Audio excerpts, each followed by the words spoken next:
Muy buenas, compañero. ¿Qué es el valor en un hombre? Se ha hablado largo y tendido acerca del valor en un hombre desde muchos ángulos. De que hay que ser un hombre de alto valor, de que hay que ser un hombre de alto estatus, de que hay que ser un hombre atractivo para las mujeres y demás. Y como digo, se habla mucho del concepto de valor, pero muy pocos se paran a definir realmente qué es el valor. ¿Y por qué? Podrías preguntarte. Pues porque la gran mayoría habla de oídas o repite lo que dice el vecino mientras critica al vecino. Uno de mis primeros posts en el blog de la web hombrealfa.top fue precisamente sobre el valor de mercado sexual. Y en él citaba al propietario, al autor realmente del gráfico, del famoso gráfico del valor de mercado sexual. Y apoyándome en este gráfico trataba de desarrollar los distintos pilares que formaban este valor para que realmente sepamos qué es el valor.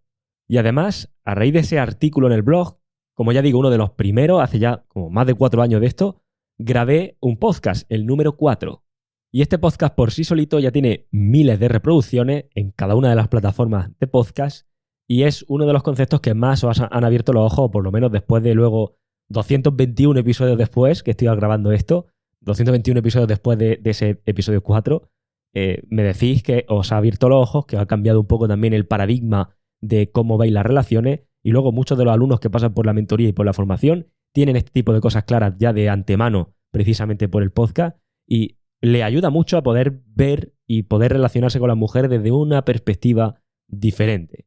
Pero aún así sigo recibiendo a veces gente en mentorías o gente en sesiones o en consultas privadas conmigo donde siguen teniendo dudas sobre el tema del valor. De hecho, recuerdo hace unos meses que alguien me contrató una consulta privada conmigo y me decía, oye, mira, he contratado una auditoría de mis perfiles a tal persona y me ha explicado cómo debo hacerme las fotos para Tinder. Me ha dicho que lo que más genera atracción es mostrar alto estatus y por eso me ha recomendado que haga este tipo de fotos y me las enseñó. Las fotos eran básicamente él con americana, con camisa y prácticamente de traje, súper bien vestido, ahí como queriendo proyectar el poderío y ese, entre comillas, alto estatus. Y los resultados, sin embargo, eran prácticamente inexistentes, de ahí que tuviera la sesión conmigo. En explicarle el porqué de por qué no estaba consiguiendo resultados, tardé 2 minutos. Después me puse el resto de la sesión a echarle un cable a reenfocar el perfil, revisar algunos chats, aclararle algunas dudas de sus últimas relaciones, etc. El por qué esto no le funcionó es rápido y fácil de entender y te lo voy a decir así a bocajarro de primera. El estatus es solo uno de los pilares de tu valor como hombre, pero no es el único. Entonces, basar tus resultados con las mujeres solo en un aspecto es como si yo voy a comprar un ordenador y me gasto el 90% de lo que cuesta el ordenador solamente en capacidad de almacenamiento o solamente en el procesador. ¿Qué pasa con el resto de cosas? ¿Qué pasa con la conectividad? ¿Qué pasa con la tarjeta gráfica? ¿Qué pasa si voy a necesitar instalar algún software específico? Etcétera. Entonces, claro, un buen ordenador no es bueno solo porque despunte en uno de los aspectos, sino porque tiene un equilibrio entre los más importantes. Y exactamente lo mismo pasa con un hombre. Y estos aspectos que hacen que se equilibre y sea mejor, son el físico, las habilidades sociales, el dinero y el estatus. De hecho, el estatus se podría considerar como una consecuencia de los anteriores, porque alguien que tiene muy buen físico, muy buenas habilidades sociales y mucha pasta, generalmente tiene estatus, por poner un ejemplo. Y esto es lo que conforma el valor de mercado sexual, o el valor de mercado en un hombre. Y por eso es tan crucial entender cómo funciona, y por eso en el episodio de podcast de hoy vamos a revisar este concepto que, como digo, hace ya mucho tiempo, hace 221 episodios, que lo comenté y que hice ese contenido del blog, ese artículo explicando al respecto. Pero nunca está de más revisar los básicos, así que en el episodio de hoy vamos a ver en detalle cómo funciona el valor de mercado sexual, tanto desde un punto de vista masculino como desde un punto de vista femenino, y cómo podemos aumentar cada uno de estos pilares. Así que empezamos.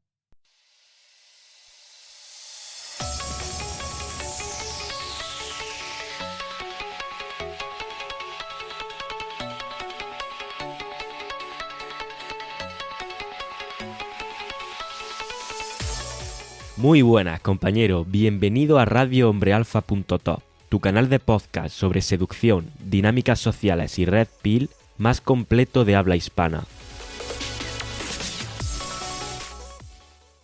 Bien, antes de comenzar, debajo te he dejado un enlace al curso de juego de texto, del cual he creado un bonus, como ya te dije el otro día, donde analizo conversaciones reales conversaciones de texto, para que puedas ver cuáles son los errores más comunes y que tú no tengas que cometerlos, ver cuáles son los aciertos más comunes y que puedas aplicarlos directamente, y donde también hablo sobre cómo utilizar GIFs y stickers para superar dramas, salir de situaciones complicadas en el chat, incluso salir del modo lógico e incluso generar atracción. Todo esto si estás inscrito o te inscribes al curso de Juego de Texto antes del domingo 30 de junio a las 23:59 hora Madrid. Debajo tiene un enlace a uno de los cursos más aclamados y mejor valorados del proyecto, que es el curso de Juego de Texto. Dicho esto, vamos con el valor y con lo que respecta a este fabuloso concepto. Bien, vamos a definir primero qué es el mercado sexual, ¿no? Porque al final decimos el valor de mercado sexual. Para que haya un valor tiene que haber un mercado en el que eso, ese bien, ese producto se valore. Bien, pues el mercado sexual es como si cogiéramos todos los hombres y todas las mujeres heterosexuales y los metiéramos en una bolsa, ¿no? Como si fuera en Wall Street, ¿vale? Esas acciones. Entonces la pregunta es, ¿por qué unas acciones están más en alza que en otras? ¿Qué es lo que hace que cotice más esta persona que esta otra persona dentro de ese mercado sexual? Es decir, ¿qué es lo que hace? Porque tú dices, pero yo soy muy buena persona y tengo un gran valor y a lo mejor en base a qué se está valorando esto, ¿no? ¿En base a qué cotiza? Pues como hablamos de un mercado sexual, cotiza en base a lo atractivo que resultes para la otra persona. Es decir, los hombres cotizarán más cuanto más atractivos sean para una mujer y las mujeres cotizarán más cuanto más atractivos sean para un hombre. Y si aquí me está escuchando alguna mujer y se está poniendo la mano en la cabeza, vuelvo a recalcar y a revisar y a subrayar lo que acabo de decir antes. Dentro del mercado sexual, la mayor o menor cotización funciona como te acabo de decir.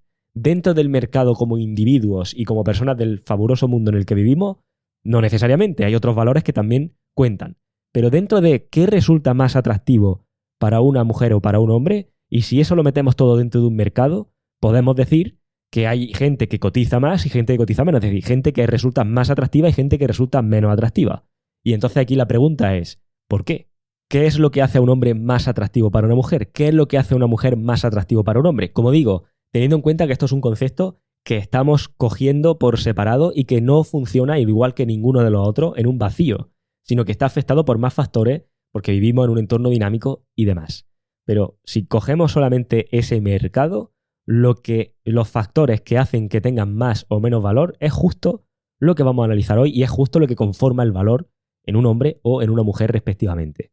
Por tanto, el siguiente paso, una vez que hemos entendido las normas de este mercado sexual, el siguiente paso será preguntarnos, o por lo menos darnos cuenta, de que quienes valoran al hombre son las mujeres y quienes valoran a la mujer son los hombres. Es decir, en un mercado donde están hombres y mujeres heterosexuales y donde estamos calculando quién resulta más atractivo para quién, quien va a determinar quién tiene más o menos atractivo va a ser la parte que consume ese producto. Suponiendo que somos productos los hombres y las mujeres, pues evidentemente, ¿quién consume a los hombres?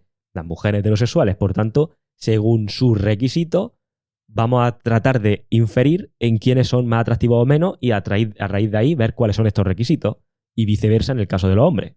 Y evidentemente, como no podría ser de otra manera, para entender cuáles son estos requisitos tenemos que entender cómo funcionan las estrategias reproductivas desde un punto de vista evolutivo y biológico.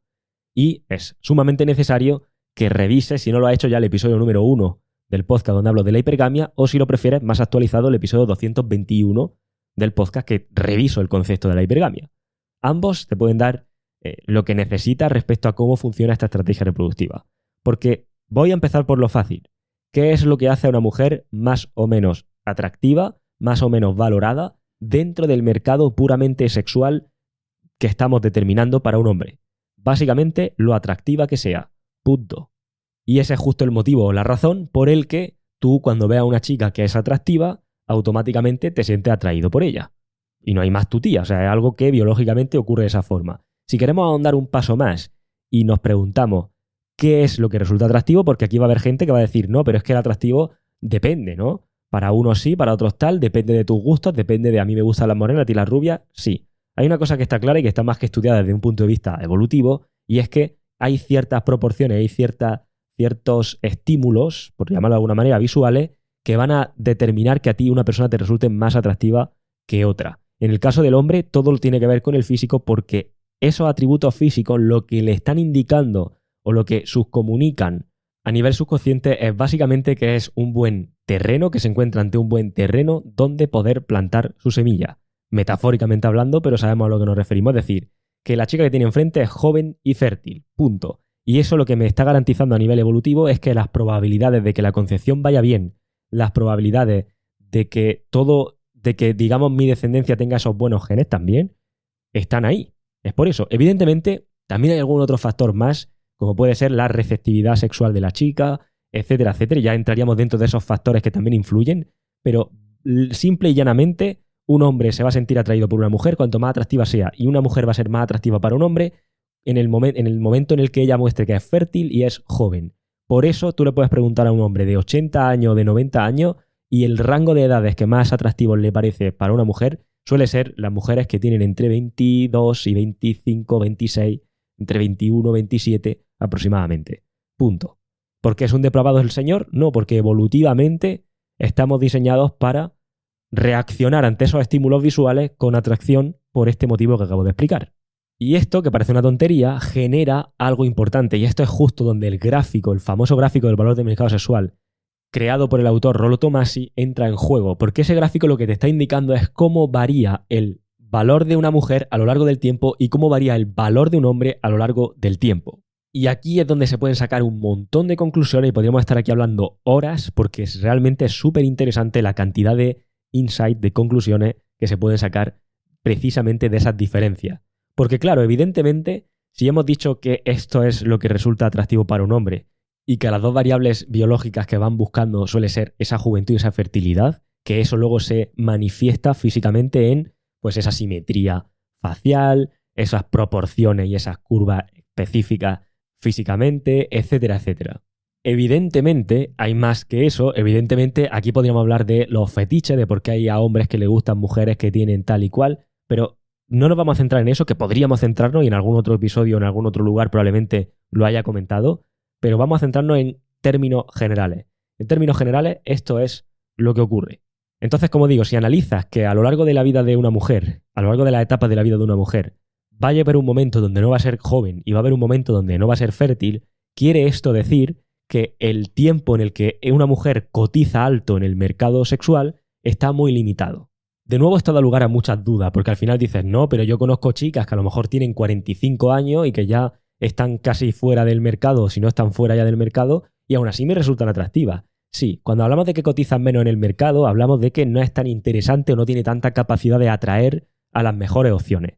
Es decir, un Dacia está de puta madre, pero los que cotizan alto en bolsa son las marcas de coches tipo Ferrari, tipo tal. ¿Me explico? Entonces aquí un poco lo mismo. Evidentemente una chica de cierta edad también va a ser atractiva, pero no tanto como la... Aquí hablamos en comparación, no tanto como la otra. Si a ti te ponen a elegir una chica de 45 y una chica de 22, las dos, digamos, lo más atractivas posibles que puedan ser, está claro a quién va a elegir. Entonces, a eso a lo que nos referimos, que la capacidad que tiene de mayor cotización, la capacidad que tiene de, precisamente por la mayor cotización, tener poder de negociación en el mercado y poder atraer a la mejor opción posible, está limitada en el tiempo. Y esto es lo interesante, porque esto da lugar a un montón de consecuencias socioculturales, que son las que estamos viviendo.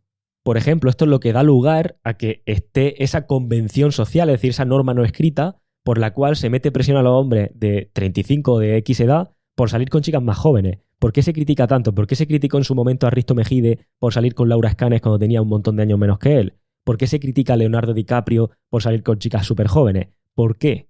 Porque precisamente esa crítica no es más que esa forma de presionar, de meter presión de convención social, que es lo que realmente es esto, para disuadirte a ti de que tomes esas decisiones. ¿Por qué? Porque si tú tienes 35 y está claro, y ahora veremos por qué, que puedes estar saliendo con chicas de 25, las que tienen 35 no van a poder quedarse contigo y es como, me estoy quedando fuera del mercado por culpa de que tú te estás dando cuenta de tu valor real ahora. Entonces, si te hago sentir mal por salir con una chica joven, te vas a conformar conmigo y salgo ganando yo.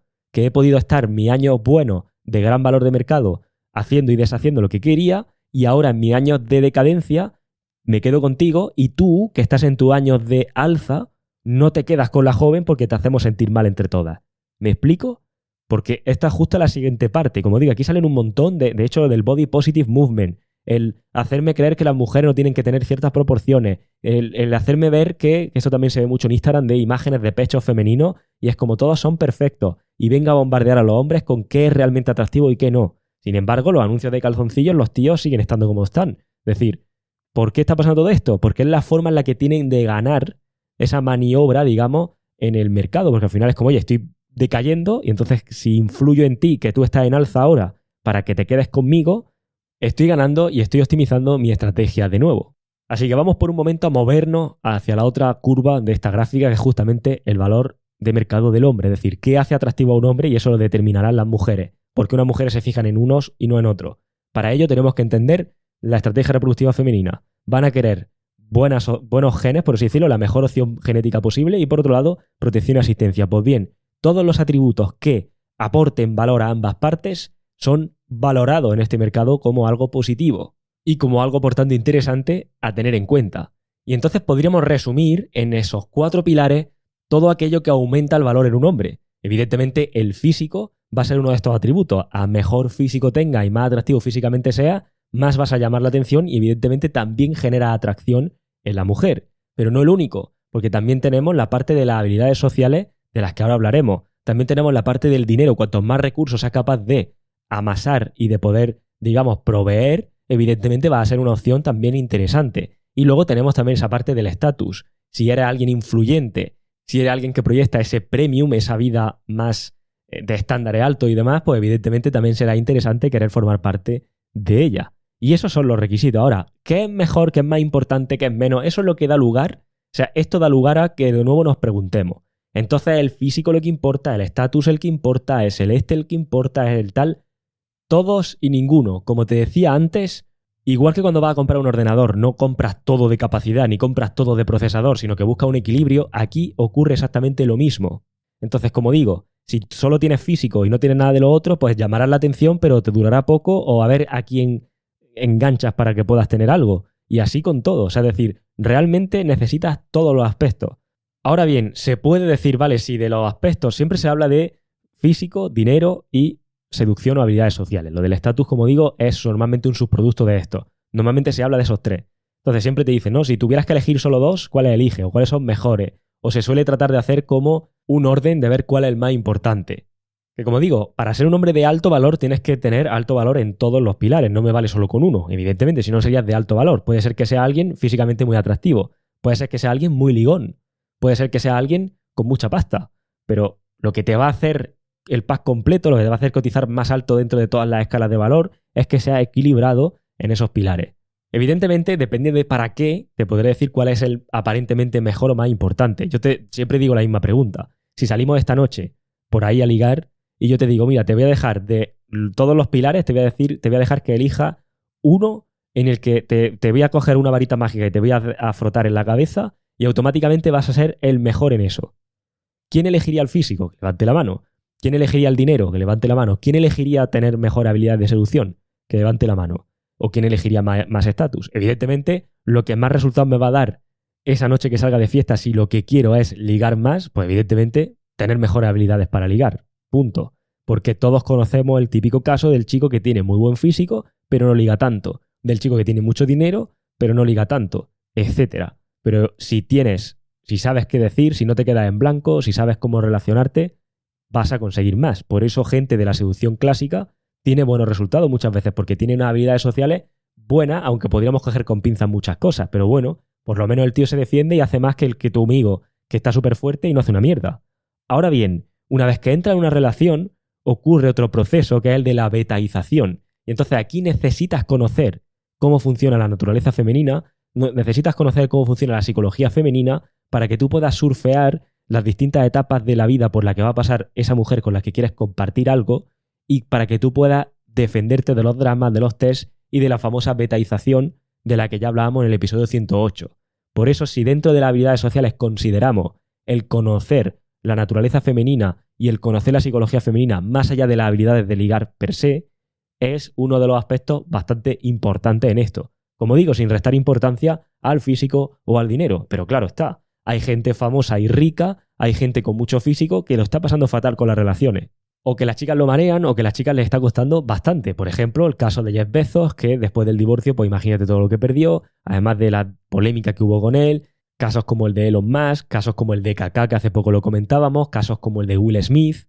Entonces, claro, evidentemente a esa gente le da un poco de habilidades sociales, no de habilidades sociales porque las tienen, sino de conocer la naturaleza femenina y de conocer la psicología femenina y de no caer en la trampa de creerte todas las chorradas a nivel de convenciones sociales y lo hace imparable. Le das las mismas conocimientos a una persona pobre o con un físico inferior y va a tener mejores resultados que los que tiene, pero no puede competir con el Will Smith. ¿Me explico? Entonces, ahí vemos un poco cómo se puede equilibrar de distintas formas. Pero básicamente eso es el valor. El valor son los pilares que hacen que yo sea valioso dentro de ese mercado sexual. Y entonces nos preguntamos qué es lo que genera esa atracción o qué llama la atención dentro del mercado. Pues todo aquello que optimice esa estrategia reproductiva. Evidentemente, ¿qué ocurre? Que si tú optimizas más desde el lado del proveedor, te estás quitando la parte de deseo y de atracción que genera la parte más del alfa, que es lo que comentábamos justo en el episodio 1 o 221 de la hipergamia. Y para abrir el otro melón tenemos que ver la gráfica, porque al final, claro, la edad, ¿cómo depende el valor de mercado en un hombre en cuanto a la edad? En cuanto a la mujer ya lo hemos visto, ya hemos visto que surgen muchas cosas. En cuanto a los hombres, ¿cómo va? Pues evidentemente, fijaos que hablamos de físico, hablamos de dinero, hablamos de estatus, hablamos de habilidades sociales y todo eso son pilares de valor sólido, que yo lo llamo, de valor a largo plazo, que se requiere un gran tiempo para ir amasándola. Es decir, no tienes un físico buenísimo de la noche a la mañana, no tienes un dinero de la hostia de la noche a la mañana, salvo que te toque la lotería, pero no tendrías la gestión financiera necesaria. No tienes las habilidades sociales de la noche a la mañana, salvo que sea un natural, pero a lo mejor luego tienes otras cosas. Es decir, un hombre tarda mucho en hacerse, un hombre de alto valor tarda mucho tiempo y requiere mucho tiempo para hacerse, y te diría que es un proyecto de vida. Un hombre de alto valor es un proyecto de vida. Sin embargo, si tú haces tu trabajo realmente, si tú eres un tío espabilado, si tú desde que eres jovencito estás puesto donde tienes que estar y centrado donde tienes que estar, y es en aumentar esos pilares de valor de mercado, lo normal es que en torno a los 30, 32, 35, incluso más metidos en los 40, es cuando tengas tu pico de valor, si has hecho los deberes. ¿Por qué? Porque te ha dado tiempo suficiente a experimentar con mujeres, te ha dado tiempo suficiente a experimentar económicamente, te ha dado tiempo suficiente a experimentar físicamente y ya sabes cómo funciona el juego más o menos. Por eso, a esa edad es cuando tú te vas a dar cuenta, y muchos hombres de los que salen de divorcio ahora con esas edades se dan cuenta, hostia, puedo estar con gente más joven. Por eso muchos de los alumnos que escucha o que escuchará en este podcast, que han pasado por la formación del DTE o por la mentoría, que tienen más de 30 o a veces más de 40, dice, hostia, puedo estar con chicas de 20 y pocos o de 20 y tantos. Por esto precisamente. Y esta es precisamente una de las problemáticas a nivel sociocultural que estamos viviendo, y es que, claro, el spam, es decir, la ventana de mayor valor de mercado sexual para las mujeres ocurre mucho antes que la ventana de mayor valor de mercado para los hombres. Y esa asincronía, digamos, ese delay entre una y otra es lo que genera esto, es lo que genera que, claro, cuando ellas tienen el valor de mercado más alto, es cuando pueden optar a esos tíos de mayor valor. Pero a medida que su valor decae, son conscientes que los de los hombres de su edad empieza a estar en aumento siempre que el tío esté haciendo los deberes. Por tanto, ahí es donde surgen muchas de las inquietudes de una mujer, que son como, hostia, ¿qué hago? ¿Sigo jugando a ver si soy capaz de atraer a ese tío de alto valor? ¿O me quedo con este y apuesto por el futuro a ver si le va bien? ¿Me la estaré jugando o no? Hostia, mi ex lo dejé y ahora estoy viendo que está subiendo en la cotización del mercado. Me siento mal, lo echo de menos. Todas esas dudas, además la estrategia reproductiva femenina está basada en la duda de saber si está optimizando contigo o no, surgen también de ese delay de valor. Y por eso muchos hombres que no conocen esto, y por eso hay tanto interés en que no conozca esto, porque si tú no conoces esto, vas a tomar decisiones creyendo que tu valor de mercado está a la par que ella. Y por tanto, cuando tú te veas con 24 años, dices, tío, como esta tía me dejé, estoy fuerísima. Y estás dispuesto a cambiar toda tu vida por ella. Cuando tú tengas 35, te darás cuenta de que la cosa cambia mucho y de que optas a otras opciones y de que ahora tu mujer, si no te ha dejado por el camino, ya no es tan interesante. Por tanto, esto es importante que lo conozcas para que puedas tomar mejores decisiones y para que sepas dónde tener que centrarte, sobre todo si eres joven. Y evidentemente, a medida que vas transitando esa etapa vital, a medida que la mujer va pasando por todas esas etapas vitales de 20 y tantos, 20 y muchos, 30 y poco, van habiendo cambios en lo que se espera en un hombre. Van habiendo cambios en no lo que resulta atractivo, porque sigue siendo lo mismo, pero sí las prioridades que ella da. Y sí, evidentemente, lo que te vas a encontrar allá afuera. Por eso conocer esto y entender cómo se da en la práctica es sumamente importante. Porque incluso más allá de la interacción en sí y de lo que pueda esperar o no de las mujeres según su etapa vital, está el cómo socialmente se está construyendo, valga la redundancia, una sociedad con una serie de convenciones sociales y con meter una serie de presión o por qué se hacen se toman ciertas directrices en una dirección y no en otra. Si te fijas, siempre está esto detrás o subyacente. Y es el hecho de ver cómo podemos arreglar esto. A ti se te quiere hacer inconsciente de que tu valor está en aumento cuando el suyo está a la baja. Y a ellas, por otro lado, también son víctimas de esta sociedad muchas veces. Se les quiere convencer o se quiere, digamos, como hacerles ver la idea de que su valor es igual, o sea, en la ventana de mayor valor es igual que en un hombre. ¿Qué ocurre? Que después, cuando llegan al otro lado del camino, se dan cuenta de que era toda una fantasía, de que realmente no tiene la misma capacidad de atraer a un tío de alto valor cuando son más jóvenes que cuando son más mayores. Alguna puede que tenga suerte y que te vaya bien, pero generalmente no. Y evidentemente que les vaya bien a esa edad, digamos, va a depender de que ese hombre sea menos consciente del valor que tiene en ese momento. Porque claro, evidentemente te llega una chica con ya cierta edad y te trata de retener a ti y dice, oye, si yo soy consciente de que yo puedo estar a esto y a esto, ahora me toca a mí jugar igual que te tocaba a ti jugar a los 20 y tantos o 20 y poco. Por tanto, ahí es donde tienes uno de los intereses para hacerte inconsciente de esto. Y por eso este episodio no suele gustar. Suele estar. Este episodio me refiero a estas temáticas que se tocan en el podcast, no suelen gustar absolutamente nada al público femenino y sobre todo si hay alguna mujer escuchando esto, pues bueno, evidentemente que me deja algún comentario que no sea de insultos, sino me deja un comentario donde me argumente y puedo hacer un episodio al respecto tratando de aclarar porque sé que este tema genera muchas dudas. Así que bueno, espero que te haya aclarado de algo esto, espero que ya sepas lo que es el valor, que no te dejes llevar cuando te sesgan de solo funciona esto, sino que, a ver, hay que ser completo, evidentemente. Sí que es cierto que el conocimiento de la naturaleza femenina es crucial, porque si no, no sabrías, por ejemplo, esto de aquí. Y dicho esto, otro de los puntos donde la gente tiene muchos problemas, o los hombres, mejor dicho, a la hora de proyectar el valor o de no saber cómo mostrarlo, es justamente a través del texto. Por eso tengo un curso de juego de texto donde entro en detalle a explicar todos los escenarios posibles que te vas a encontrar en tus chats e incluso cuando estás en relaciones, cómo tener que conducir ese chat, y del que he creado un bonus donde analizo conversaciones reales para que aprendas de los errores, anotes cuáles son los aciertos para que lo puedas aplicar tú y en el que comento cómo utilizar GIFs y stickers en conversaciones para salir de drama, de situaciones difíciles, generar atracción, etc. Todo eso y mucho más, debajo tiene un enlace al curso y este bonus te lo entrego si te inscribes o estás inscrito antes del domingo 30 de junio a las 23:59 hora Madrid. Ahora sí, fuerte abrazo, espero que te haya aportado valor y te veo en la próxima.